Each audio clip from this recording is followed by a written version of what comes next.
মানুষ তার অর্ধেক জীবন শেষ করে ফেলে কুংফু শিখে, কিন্তু গুরু হতে পারে না। অথচ মাত্র 8 বছরের ছেলেকে দেখুন, যে এত কম বয়সে গুরু হয়েছে। তার চেয়ে বড় বড় মানুষকে সে প্রশিক্ষণ দেয়। হাজার হাজার মানুষ তার কাছে প্রশিক্ষণ নিতে আসে। তার এই পর্যায়ে আসার আগে কি পরিমাণ পরিশ্রম করতে হয়েছে দেখুন। তার গুরু তাকে যে যে স্টেপ শিখিয়েছে সেগুলো সে নিখুঁতভাবে ফলো করত। যেগুলো শিখতে মানুষ বছরের পর বছর পার করে ফেলতো, সেগুলো সে অনেক দ্রুত শিখে নিয়েছে।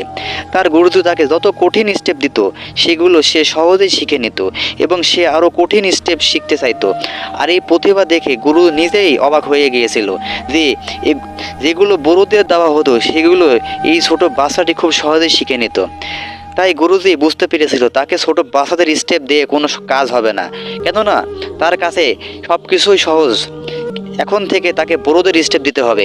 এক পর্যায়ে তাকে এক কঠিন স্টেপ দেওয়া হয়েছিল, যেটি তার পক্ষে করা অসম্ভব ছিল। সেটিও সে পার করে ফেলে। ছবিটাকে সত্যিকারের মন থেকে ভালোবাসেন তাহলে ভিডিওটিকে লাইক করে আর চ্যানেলটিকে সাবস্ক্রাইব করে যাবেন।